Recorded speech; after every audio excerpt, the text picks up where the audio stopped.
Hi hello welcome to my YouTube channel glam goddess Sindhuja. എല്ലാവർക്കും എൻ്റെ accident blog series 1ലേക്ക് സ്വാഗതം. ഈ ആക്സിഡൻറ്റ് നടന്നത് നവംബർ 9, 2025 ഓക്കെ. ഹലോ. അപ്പം എനിക്കിത് സംഭവിച്ച ഒരു റിയൽ ടൈം എക്സ്പീരിയൻസ് ആണ് ഞാൻ പറയുന്നത്. ഞാൻ എൻ്റെ ഡാൻസ് പ്രാക്ടീസ് സെഷൻസ് കഴിഞ്ഞ് ഞാൻ മടങ്ങുമായിരുന്നു വീട്ടിലേക്ക്. അപ്പോൾ പട്ടത്തിൽ നിന്നാണ് ഞാൻ വന്നത്. പട്ടത്തിൽ നിന്ന് NCC റോഡ് കയറി, പലർക്കും അറിയാം, സാന്ത്വന ഹോസ്പിറ്റലിൻ്റെ ജംഗ്ഷൻ അതിൽ കയറി വരുന്ന സമയത്ത്, പട്ട റോഡിൽ നിന്ന് NCC അമ്പലമുക്കി കയറുന്ന സമയത്ത് ഒരു കാറുകാരൻ വന്ന് വളരെ ഡ്രങ്കൺ ഡ്രൈവിംഗ് ആയിരുന്നു അയാളെന്ന് തോന്നുന്നു. ഭയങ്കരമായിട്ട് വന്ന് ഞാൻ ഇൻഡിക്കേറ്റർ ഇട്ട് വന്ന് എന്നെ തട്ടിത്തെറിപ്പിച്ച് നടു റോഡിൽ വീണ് എൻ്റെ വണ്ടി കംപ്ലീറ്റ് ഡാമേജായി. എൻ്റെ കാലിനും ചെറുതായിട്ട് എന്തോന്നുണ്ട്, ഒരു നീറ്റലും കാര്യങ്ങളും ഉണ്ട്. വണ്ടിയോ തട്ടിയിട്ട്, എന്നിട്ട് തെറ്റ് അംഗീകരിക്കാതെ ഞാൻ ഇൻഡിക്കേറ്റർ ഇട്ടില്ല എന്ന് പറഞ്ഞ് വന്നു. പക്ഷെ അവിടെ നിന്ന് ചേട്ടനും ബാക്കി ആൾക്കാരും എല്ലാം ഇയാളോട് തർക്കിച്ചു, ഈ വണ്ടി ഇടിച്ച മഹാനോട്. അതായത് ഞാൻ കറക്റ്റായിട്ടാണ് വന്നത്, മേഡം കറക്റ്റായിട്ടാണ് വന്നത്, അയാളാണ് തെറ്റിച്ചത്. അപ്പം വണ്ടിയോ ഇടിച്ച് ആ തെറ്റ് അംഗീകരിച്ചൊരു സോറി പറഞ്ഞ് എന്നെ ഹോസ്പിറ്റലിൽ കൊണ്ടുപോയിരുന്നെങ്കിൽ അയാൾക്ക് എത്ര ചിലവ് വന്നേനെ. പക്ഷേ ഇതുകൊണ്ടൊന്നും പ്രശ്നം തീരുമില്ല. ഞാൻ കംപ്ലയിൻറ്റ് രജിസ്റ്റർ ചെയ്തിട്ടുണ്ട്, എൻ്റെ വണ്ടി കംപ്ലീറ്റ് ഡാമേജ് ആയിട്ടുണ്ട്. ഞാൻ സ്കൂട്ടറിലാണ് വന്നത്. ആ സ്കൂട്ടർ ഇന്നേ വരെ ഞാൻ ഒരു പോറ് പോലും നോക്കാതിരുന്നൊരു വണ്ടിയാണ്. അതിൻ്റെ ലിവറും കാര്യങ്ങളും എല്ലാം തകർന്നു. പിന്നെ എനിക്ക് ചെറുതായിട്ടൊരു സ്ക്രാച്ച് പോലും ഉണ്ട്. ഈ രണ്ട് കാര്യങ്ങളും നോക്കി നീക്കുപോക്ക് ചെയ്ത് പൈസ തന്ന് സോറിയും പറഞ്ഞ് പോകേണ്ട ആളായിരുന്നു താൻ. പക്ഷെ അതിന് പകരം താൻ എന്ത് ചെയ്തു, വണ്ടി ഹിറ്റ് ആൻഡ് റൺ വകുപ്പിൽ ഹിറ്റ് ആൻഡ് റൺ വകുപ്പേ തനിക്കെതിരെ ഇനിയിപ്പോൾ വരത്തുള്ളൂ. എന്നിട്ട് ഇയാൾ ഏണിക്കരിയിലുള്ള ആളാണ്. എനിക്ക് നല്ല ഉറപ്പാണ് ഡ്രങ്കൺ ഡ്രൈവിംഗ് ആയിരിക്കണം ആ പയ്യൻ, അല്ലെങ്കിൽ ലൈസൻസ് ഇല്ലാത്ത ആളായിരിക്കണം. എന്തായാലും ഞാനൊരു കംപ്ലയിൻറ്റ് പേരുക്കട പോലീസ് സ്റ്റേഷനിൽ കൊടുത്തിട്ടുണ്ട്. അതിന് എനിക്കൊരു നീക്കുപോക്ക് കിട്ടിയേ പറ്റൂ. കിട്ടിയില്ലെങ്കിൽ എന്ത് ചെയ്യാമെന്നുള്ളത് ഞാനും എന്ത് ചെയ്യുവാണ് നോക്കിക്കൊണ്ടിരിക്കുന്നത്. എന്തായാലും ഞാൻ ആ കംപ്ലയിൻ്റ് അയക്കെതിരെ ഞാൻ തിരിച്ചെടുക്കത്തില്ല. ഈ കുറ്റം ചെയ്തയാൾ, ഇതിൻ്റെ വണ്ടി ഇടിച്ച ആൾ ഏണിക്കരയിലുള്ള വൺ വിഘ്നേഷ് എന്ന് പറയുന്ന ഒരാളാണ്. സ്വിഫ്റ്റ് ഡിസയർ കാറായിരുന്നു വലിയത്.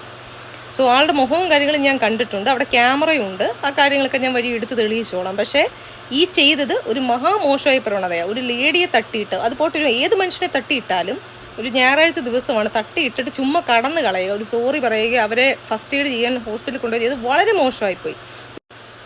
പിന്നെ ഈ ആക്സിഡൻറ്റ് നടന്ന സമയം ബൈജു ചേട്ടനും വേറൊരു അനിയത്തി അവിടെ ഉണ്ടായിരുന്നു. അനിയത്തി മീൻസ് ഞാൻ അനിയത്തിയായിട്ട് എന്നെ കാണുന്നു, അറിഞ്ഞുകൂടാത്തൊരു മേഡമാണ്. പക്ഷേ ഇവർ രണ്ടുപേരും എന്നെ സഹായിക്കാനുണ്ടായിരുന്നു. പുള്ളിക്കാരൻ എനിക്ക് ആ ചേട്ടൻ ബൈജു ചേട്ടൻ എൻ്റെ വണ്ടി പൊക്കി തന്നു, എന്നെ ഹോസ്പിറ്റലിൽ കൊണ്ടുപോയി. പിന്നെ എന്നെ പോലീസ് സ്റ്റേഷനിൽ കംപ്ലയിൻറ്റ് കൊടുക്കുന്നിടത്തൊരു സഹോദരനെ പോലെ നിന്നു. മറ്റേ അനിയത്തിയടുത്ത് ഞാൻ പോകാൻ പറഞ്ഞു, രാത്രി സമയമല്ലേ, അപ്പോൾ അതുകൊണ്ട്. പക്ഷേ ഇതേ സമയം ഞാനും ഈ അനിയത്തിയും, മീൻസ് എന്നെ ഹെൽപ്പ് ചെയ്ത ആളെന്ന സ്നേഹത്തോടെ ഞാൻ അനിയത്തിന്ന് വിളിക്കുന്നതാണ്, അനിയത്തിയും ഈ ചേട്ടനും ബൈജു ചേട്ടനും കൂടെ ആ ഇടി നടന്ന സ്ഥലത്ത് ബൈജു ചേട്ടൻ വിറ്റ്നസ് ആയിരുന്നു. അപ്പോൾ പുള്ളിയും കൂടെ നിൽക്കുമ്പോൾ ഞാൻ അവിടുത്തെ നമ്മുടെ പേരുക്കട പോലീസ് സ്റ്റേഷനാണ് ഇതിൻ്റെ ഇടിയുടെ ആ പരിധി വരുന്നത്, ജൂറിസ്ഡിക്ഷൻ. അപ്പോൾ ലാൻഡിൽ വിളിച്ചപ്പോൾ വളരെ മോശമായിട്ട് അവിടെ റിസപ്ഷനിൽ ഇരുന്ന ഒരു പോലീസ് സ്റ്റാഫ് എൻ്റെ അടുത്ത് ബിഹേവ് ചെയ്തു. എൻ്റെ റീസൺ നിങ്ങൾ കേൾക്കണം. ഇത് എനിക്ക് മുന്നേ വേറെ ആരോ വിളിച്ച് ആ സ്റ്റേഷനിൽ വിളിച്ച് എന്തോ മോശമായി സംസാരിച്ചെന്നോ അബ്യൂസീവായി സംസാരിച്ചെന്നോ, ലാംഗ്വേജ് എനിക്കിതിൽ മീഡിയയിൽ യൂസ് ചെയ്യാൻ പറ്റത്തുള്ളൂ ഞാൻ പറയുന്നത്. അത് ഞാനാണെന്ന് പറഞ്ഞ് എൻ്റെ ഭർത്താവിൻ്റെ പേര് പറ, ഞാൻ മാരീഡ് ആയിട്ടുള്ളൊരു വ്യക്തിയല്ല, പലർക്കും അറിയാം. എൻ്റെ അടുത്ത് അദ്ദേഹം ദേഷ്യം തീർക്കുമായിരുന്നു. അത് ഇച്ചിരി മോശമായിപ്പോയി. ഞാൻ അവിടുത്തെ അസിസ്റ്റൻറ്റ് സബ് ഇൻസ്പെക്ടർ ഓഫ് പോലീസിൻ്റെ അടുത്ത് ഞാൻ പറഞ്ഞിട്ടുണ്ട്. പക്ഷേ മേലുദ്യോഗസ്ഥരുണ്ടെങ്കിൽ ശ്രദ്ധിക്കുക. ജനമൈത്രി പോലീസ് സ്റ്റേഷനിൽ വെച്ചിട്ട് നമ്മൾ തെറ്റ് ചെയ്യാതെ പെറ്റീഷൻ കൊടുക്കാൻ വേണ്ടി എന്തെങ്കിലും അല്ലെങ്കിൽ ആ സമയം നമ്മൾ നിസ്സഹായത പറയാൻ വേണ്ടി നടു റോഡിൽ നിന്ന് വിളിക്കുമ്പോൾ, പഴുക്കേറ്റ് നിൽക്കുമ്പോൾ, അല്ലെങ്കിൽ ഇച്ചിരി പുകച്ചിലോടുകൂടി നമ്മളെ വണ്ടിയുടെ ഇടിയുടെ ഇതും കൊണ്ട് നിൽക്കുമ്പോൾ അങ്ങനെ ഒരുമാതിരി മോശമായിട്ട് സംസാരിക്കാൻ പാടില്ല. ഇപ്പുറത്ത് നിൽക്കുന്നത് ആരാവട്ടെ, അത് ഇൻഫ്ലുവൻസർ ആവട്ടെ, ഡാൻസർ ആവട്ടെ, ആരായാലും ഒരു മാനേഴ്സ് ഉണ്ട് സംസാരിക്കാൻ. അവിടെ കോളർ ഐ ഡി ഉണ്ട്, ഇതിനു മുമ്പ് വിളിച്ചത് ആരാന്നുള്ളത് അവർക്ക് തെളിയിക്കാന്നേ ഉള്ളൂ. ഞാനല്ല വിളിച്ചത്, ഞാനത് പലതവണ പറഞ്ഞു. എന്നിട്ട് എൻ്റെ അടുത്ത് ഭയങ്കര മോശമായ രീതിയിലാണ് ഫോണിൽ കൂടെ സംസാരിച്ചത്. ജനമൈത്രി പോലീസ് സ്റ്റേഷനിൽ അത് ഇല്ല എന്നുള്ളത് സീനിയർ ഒഫീഷ്യൽസ് ഉറപ്പ് വരുത്തുക, ഇങ്ങനത്തെ ഒരു ബാഡ് ബിഹേവിയേഴ്സ് പെറ്റീഷണേഴ്സിനോട്. കാര്യം എന്ന് വെച്ച് കഴിഞ്ഞാൽ അല്ലെങ്കിൽ പിന്നെ ആ ഫ്ലെക്സിൽ മാത്രം ജനമൈത്രി വെച്ചിട്ട് ഒരു കംപ്ലയിൻറ്റ് പോയിട്ട് ഒരു ആൾക്കാരും അനീതിക്കെതിരെ നിങ്ങളുടെ പോലീസ് സ്റ്റേഷൻ അപ്രോച്ച് ചെയ്യില്ല. So please make it a point to behave properly with the petitioners over phone. Thank you. Hello dears, അപ്പം ഇതാണ് വണ്ടിയുടെ ഒരവസ്ഥ.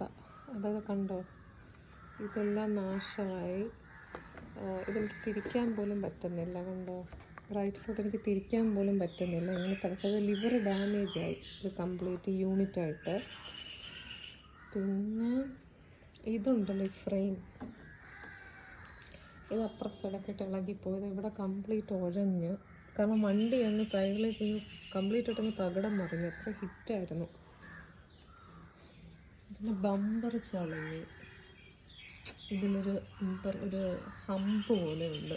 നേരത്തെ കാട്ടി പുകക്കുഴൽ കുറച്ച് അധികം ഉഴഞ്ഞിട്ടുണ്ട് ഇവിടെ ഈ ഭാഗം. പിന്നെ ഇത് നമ്മുടെ ഈ പ്രൊട്ടക്ഷൻ ബൗണ്ടറി പോലത്തെ ഫ്രെയിം.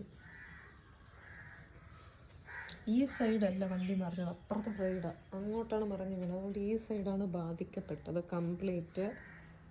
പിന്നെ എന്തുവാ, അതുകൊണ്ട് ഈ മിറർ എന്തോ ഭാഗ്യത്തിന് ഒടിഞ്ഞില്ല, പക്ഷേ കണ്ടു എൻ്റെ ലിവർ കംപ്ലീറ്റ്ലി പോയിരിക്കുന്ന ഒരവസ്ഥയാണ്. അപ്പം ഇന്ന് ഞാൻ അവിടെ പോയിട്ട് ജസ്റ്റ് അതിൻ്റെ ഇതൊന്ന് ഇടാം, ഹിറ്റ് ആൻഡ് റൺ നടന്ന സംഭവത്തിൻ്റെ ഇത് ഞാനങ്ങ് ഇടാം. അറ്റ് ദ സെയിം ടൈം എനിക്ക് പോയി നോക്കണം എത്രയാവും ഇതിൻ്റെ പാർട്സ് മാറാൻ. കാരണം വെച്ച് കഴിഞ്ഞാൽ ഞാൻ കംപ്ലയിൻ്റ് ആക്കിയിട്ടുണ്ടല്ലോ, അപ്പോൾ അതിൻ്റെ ആ എമൗണ്ടിൻ്റെ ഒരു എസ്റ്റിമേറ്റ് കൊണ്ടുപോകണമല്ലോ ടി വി എസിൻ്റെ കമ്പനിയിൽ നിന്ന്. കാരണം നമ്മുടെ അടുത്ത് ചോദിക്കും എത്രയാണ് കോമ്പൻസേഷന് ചോദിക്കുന്ന സമയം നമുക്കത് പറയാനൊരു ഐഡിയ വേണം. അപ്പം അതിൻ്റെ ആ പുറപ്പാടിലേക്ക് പോകുന്ന വഴി ഞാൻ ആ ഇത് കാണിച്ചു തരാം, ആ സംഭവം നടന്ന ലൊക്കേഷനും കാര്യങ്ങളും. പിന്നെ ഇച്ചിരി ഹോസ്പിറ്റലിൽ പോയി എൻ്റെ മെഡിക്കൽ സർട്ടിഫിക്കറ്റ് മേടിക്കണം. ഇന്നലെ അവിടെ പോയി ഡോക്ടറിനെ കണ്ടതിൻ്റെ ഈ ഇടി കിട്ടിയതിന് ശേഷം ബാക്കി ബ്ലോഗിലിടാം. ഞാനിതിൽ വരാത്തത് അടുത്ത വ്ളോഗിൽ ഞാൻ കാണിക്കാം. അപ്പം എൻ്റെ ഈ കുട്ടനാണല്ലോ ഇങ്ങനെ തകരാറിലായിപ്പോയി, അതൊരു വലിയൊരു സങ്കടാവസ്ഥയാണ്. കാരണം ഒരുപാട് വണ്ടി മാറി മറിഞ്ഞെടുക്കുന്ന ഈ കാലയുഗത്തിൽ ഞാൻ ആദ്യം എടുത്ത വണ്ടി പഠിക്കുകയും ചെയ്തു, അതാണ് ഞാൻ ഇപ്പോഴും യൂസ് ചെയ്യുന്നത്. അതുകൊണ്ട് എനിക്ക് അത്രയ്ക്ക് അറ്റാച്ച്മെൻ്റാണ്. അപ്പോൾ വളരെ വിഷമമുണ്ട്. നമുക്ക് വണ്ടി യൂസ് ചെയ്യുന്നവർക്ക് അറിയാമല്ലോ, നമ്മൾ തട്ടാതെയും മുട്ടാതെയും നോക്കി പെട്ടെന്നൊരു പ്രശ്നം വരുമ്പോൾ കണ്ട ഒരു കൈ ഒടിഞ്ഞ അവസ്ഥ പോലെ. ഞാനിത് ലോക്കൽ വർക്ക്ഷോപ്പിലും കൊണ്ടുപോയി കാണിക്കട്ടെ, പിന്നെ ടി വി എസിൻ്റെ ഓതറൈസ്ഡോടെയും കാണിക്കട്ടെ. രണ്ടിടത്തും എത്ര എസ്റ്റിമേറ്റ് ഇത് നന്നാക്കി എടുക്കാൻ പറയുന്നുള്ള ചോദിച്ചിട്ട് അതിനനുസരിച്ച് വണ്ടി തട്ടിയ ആളുടെ കയ്യിൽ നിന്ന് കോമ്പൻസേഷൻ ചോദിക്കാം. അതാണല്ലോ രീതി. ഇതിൻ്റെ ഫോട്ടോസും വീഡിയോസും ഒന്ന് എടുക്കാമെന്ന് വെച്ചു ആദ്യം ഡാമേജിൻ്റെ. അതാണ് സ്പോട്ട്. ആ കാറ് വരുന്നിടത്ത് ഞാൻ ഇങ്ങോട്ട് കയറി വന്ന് കാറ് വരുന്ന പോലെ, അപ്പോൾ താഴേന്ന് പരുത്തിപ്പാറ സൈഡിൽ നിന്നാണ് ഇടിച്ച് തെറിപ്പിച്ചത്. ഞാൻ ബ്ലോഗിൻ്റെ ആദ്യം അറിയാതെ സ്വിഫ്റ്റ് ഡിസയർ അല്ല ബലാനോ കാറായിരുന്നു. KL01 CB 4627 ആയിരുന്നു ആ വണ്ടി നമ്പർ. വിഘ്നേഷ് എന്ന് പറയുന്ന ഒരാളാണ് ഓടിച്ചിരുന്നത്. അപ്പം അവിടെ വെച്ചാണ് ഇടി കിട്ടിയത്. എന്നിട്ട് ആ ഓട്ടോ കിടക്കുന്ന റൂട്ടിൽ താഴെ കൂടെ അയാൾ തട്ടി തെറിപ്പിച്ചിട്ട് അങ്ങ് പോയി. അതിൽ കൂടെ ഏണിക്കര കയറാമെന്ന് തോന്നുന്നു. സോ അതായിരുന്നു സംഭവം.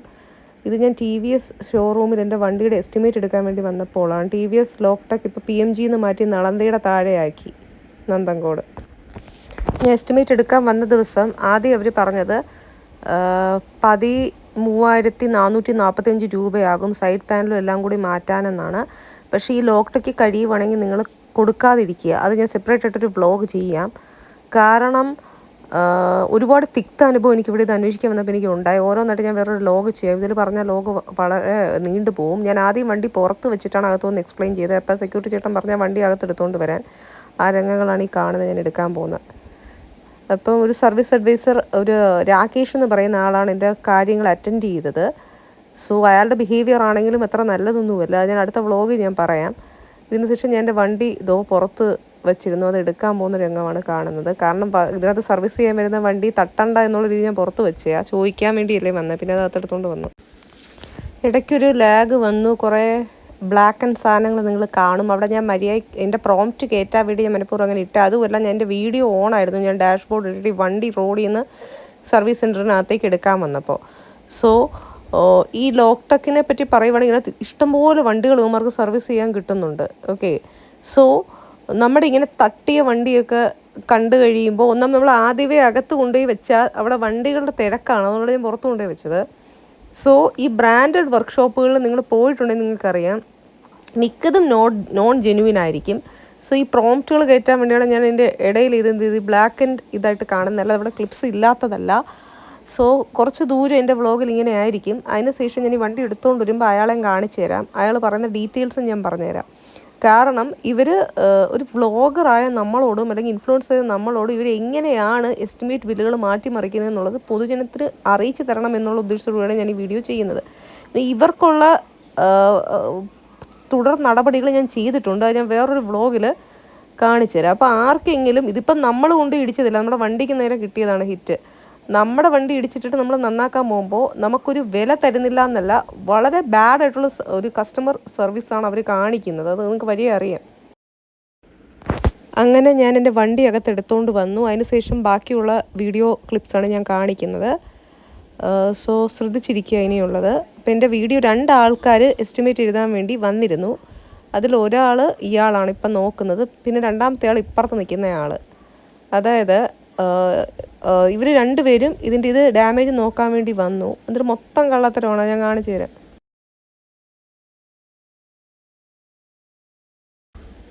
ഈ ഫോൺ ചെയ്യുന്ന ആളാണ് രാകേഷ് ആർ, സർവീസ് അഡ്വൈസർ. യാതൊരു കാരണവശാലും ഇയാളുടെ കീഴിൽ വണ്ടികൾ കൊണ്ടുപോയി സർവീസ് ചെയ്യാതിരിക്കുക. അതെന്താണെന്നുള്ളത് നിങ്ങൾക്ക് അടുത്ത വ്ളോഗ് സീരീസ് 2 കൂടെ കാണുമ്പോൾ ഇതുമായിട്ട് ബന്ധപ്പെട്ട നിങ്ങൾക്ക് മനസ്സിലാവും, ആക്സിഡൻറ്റ് വ്ളോഗ് സീരീസ് 2 കൂടെ.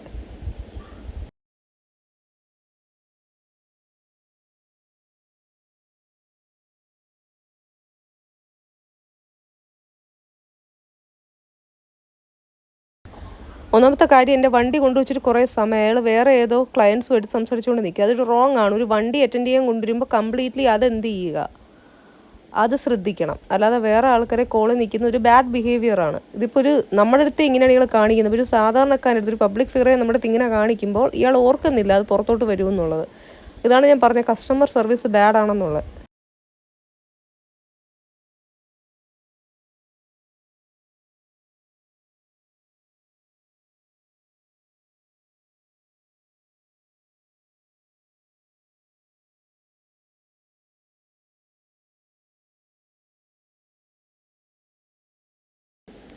ഞാനിവിടെ നിൽക്കാനുള്ള കാരണം, എനിക്ക് ഇത് കഴിഞ്ഞ് ഇൻഷുറൻസ്, നാഷണൽ ഇൻഷുറൻസ് ആണ് എൻ്റെ. അവിടെ പോയി എനിക്ക് ഇവിടെ എസ്റ്റിമേറ്റ് എടുത്താലല്ലേ ഇവിടെ പോകാൻ പറ്റും. അപ്പോൾ ഇവർ എത്ര പറയും അതിനനുസരിച്ച് അവിടെ എത്ര കോമ്പൻസേഷൻ കിട്ടും. പിന്നെ കംപ്ലയിൻറ്റ് ഇടിച്ചയാൾ നെഗോസിയേഷൻ ചോദിച്ചാൽ കോമ്പൻസേഷൻ ചോദിച്ചാൽ എത്ര പറയണം എന്നുള്ള ഐഡിയക്ക് വേണ്ടിയാണ് ഞാൻ വന്നത്. അപ്പോൾ ജസ്റ്റ് ഒരു പേപ്പർ എഴുതി തരേണ്ട ആവശ്യമുള്ളൂ. അപ്പോൾ അയാൾ അകത്ത് കയറിപ്പോയി. ഇപ്പോൾ കാണിച്ചയാളാണ് രാകേഷ് ആർ. അയാൾ അകത്ത് കയറിപ്പോയി. ഞാൻ അവിടെ തന്നെ നിൽക്കുമായിരുന്നു ആ വണ്ടികളുടെ ഇടയിൽ. എന്നാൽ അയാൾ വേറെ മിനിമം അകത്ത് വന്നിരിക്കും മേഡം എന്നുള്ള ഒരു സംഭവം പോലും. ലോഞ്ച് ഉണ്ട് അതിനകത്ത്, AC ക്യാബിനും കാര്യങ്ങളും, അല്ലെങ്കിൽ നോർമൽ ക്യാബിൻ. അവിടെ ഇരിക്കാൻ പോലും അയാൾ പറഞ്ഞില്ല. കാരണം അത് കാണിക്കുന്നത് കസ്റ്റമേഴ്സ് അല്ല അവർക്ക് വലുത്, മണിയാണെന്നുള്ള കാര്യമാണ്. ഞാൻ പറഞ്ഞ സംഭവം നിങ്ങളിലേക്ക് എത്തുന്നെന്ന് ഞാൻ വിചാരിക്കുന്നു. സോ ഇതിൻ്റെ ലൊക്കേഷൻ നോക്കി, ഇതാ TVSൻ്റെ ഇത് തന്നെയാണ്. അവിടെ TVS എന്ന് എഴുതി വെച്ചിട്ടുണ്ട്. അതാ TVSൻ്റെ ആ ഒരു ഇപ്പോഴത്തെ പുതിയ ഷോറൂമാണ്. അതായത് ആദ്യം ഇവരുടെ PMG ഒരു ചർച്ചിന് നേരെ ഇരുന്ന വനിതാ കമ്മീഷനൊക്കെ അതൊക്കെ മാറ്റി ഇപ്പോൾ അവർ അതിൻ്റെ താഴെ നളന്ത, നമ്മുടെ വൈലോപ്പള്ളി ഉണ്ടല്ലോ, അതിൻ്റെ താഴെയാക്കി മാറ്റി. സംശയം ഉണ്ടെങ്കിൽ അവിടെ പോയി ഷോറൂം ചെക്ക് ചെയ്യുക. അത് ജെന്യൂൻ ആയിട്ടുള്ള കാര്യങ്ങളെ പറയും. എന്തെങ്കിലും ഇതുപോലെ മാറിപ്പോയി ഞാൻ സോറി പറഞ്ഞാൽ ഇൻഫർമേഷൻ ബ്ലോഗിൽ തന്നെ ആഡ്. ഇപ്പം തന്നെ വണ്ടിയുടെ ബ്രാൻഡ് എനിക്ക് ഇടിച്ച് കിടന്നപ്പോൾ മാറിപ്പോയി. പക്ഷേ പിന്നെ അയാൾ അതും കൊണ്ട് സ്റ്റേഷനിൽ വന്നപ്പോൾ എനിക്ക് മനസ്സിലായത് ബലാനോ കാറാണെന്നുള്ളത്. സോ ആ കാര്യം ഞാനത് പറഞ്ഞു. ഇതൊക്കെ കേട്ടിട്ട് നിങ്ങൾക്ക് വീണ്ടും ഇവിടെ തന്നെ പോകണം, ഒരു അനുഭവം കൊണ്ട് പോകണം എന്നുണ്ടെങ്കിൽ നിങ്ങൾ പെടും. അത്രയേ ഉള്ളൂ. എനിക്ക് വേറെ അതിനകത്തൊന്നും പറയാനില്ല. സോ ഇത് ഒരു ലേഡിക്കൊരു സംഭവം പറ്റുമ്പോൾ എന്തൊക്കെയാണ് അതിൻ്റെ ആഫ്റ്റർ എഫക്റ്റ്. ഇപ്പോൾ ഇൻഷുറൻസിന് പോകണമെന്ന് പലരും പറയും, 1 മിനിറ്റ് കൊണ്ട് പറയും. ഇയാൾ നേരത്തെ തന്നെ അറ്റൻഡ് ചെയ്യാൻ വന്നൊരു സർവീസ് അഡ്വൈസറും സ്പെയർ പാർട്സിൻ്റെ ഒരാളാണ്. പക്ഷേ ആ കാര്യങ്ങൾ അത്ര നിസ്സാരമല്ല എന്നുള്ള കാര്യമാണ് ഞാൻ പറയുന്നത്. അതിൻ്റെ പുറകെയുള്ള ഓട്ടവും ഫോർമാലിറ്റീസും.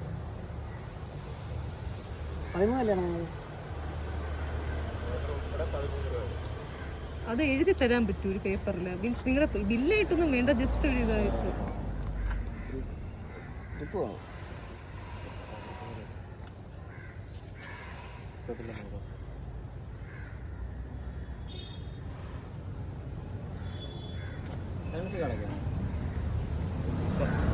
വേണോ വേണം. പക്ഷെ ഈ സാധനം ഒന്നും ചെയ്യാൻ പറ്റത്തില്ല. അയാൾ ബില്ല് ആഡ് ചെയ്യാൻ നേരത്തെ ഒരു തവണ മേഡം യൂസ് ചെയ്തു. നിങ്ങൾ കേട്ടല്ലോ 13,000 ചിലവാനാകുന്നു. അത് തന്നെയാണ് ഞാനും ആദ്യം പറഞ്ഞത്. ആ പേപ്പറിൽ ജസ്റ്റ് എഴുതി തരാൻ പറഞ്ഞത്, ലെറ്റർ എയ്ഡ് വേണ്ടെന്ന് പറഞ്ഞത് ജസ്റ്റ് ഒന്ന് ഞാൻ അന്വേഷിക്കാൻ പോയതുകൊണ്ടാണ്. പക്ഷേ ഇൻഷുറൻസിൻ്റെ ആവശ്യങ്ങൾക്ക് പോകുമ്പോൾ നമ്മൾ അവന്മാരുടെ TVSൻ്റെ ബില്ല് തന്നെ അടിച്ച് മേടിക്കണം. സോ അത് അറിഞ്ഞുകൂടാത്തവർക്ക് വേണ്ടി ഞാൻ പറയുന്നതാണ്. ഞാൻ ഈ ഫാക്ട്സ് ആണ് പറഞ്ഞത്. അപ്പോൾ അടുത്ത ഇതിൽ ഞാൻ ആ ബില്ലൊക്കെ കാണിച്ചത് ഏത് ബ്ലോഗാണ്. ഇതിൻ്റെ ബ്ലോഗ് 2 സീരീസ് വരുമ്പോൾ കാണിക്കണമല്ലോ ഞാൻ പറഞ്ഞത് കറക്റ്റ് ആണെന്ന് നിധി ഉണ്ടെന്നുള്ള കാണിക്കാൻ വേണ്ടി ഞാനത് പറഞ്ഞുതരാം. സോ അങ്ങനെയാണ് കഥ. പിന്നെ ഇത് വേണോ അത് വേണോ, അവർ ബില്ല് ആഡ് ചെയ്യുന്നു. ഓഫ് കോഴ്സ് അവരുടെ കമ്പനിക്ക് വരുമാനം കിട്ടാനല്ലേ അവർ നോക്കത്തുള്ളൂ. അങ്ങനെ വീണ്ടും അവർ പോകുന്നു. ഞാൻ അവിടെ തന്നെ നിൽക്കുന്നു. അവിടെ നിന്നാണ് ഞാൻ വീഡിയോ എടുക്കുന്നത്. ഞാൻ അകത്ത് കയറിയിട്ടില്ല. കുറേ കഴിഞ്ഞ് അവരൊരു വെള്ള പേപ്പറിൽ എഴുതി കുത്തിക്കൊണ്ടുവരുന്നു. അങ്ങനെ നമ്മുടെ ആക്സിഡൻറ്റ് വ്ളോഗ്സ് പാർട്ട് 1 ഇവിടെ അവസാനിക്കുന്നു. അടുത്ത വ്ളോഗിനായി stay tuned. Bye, love you all.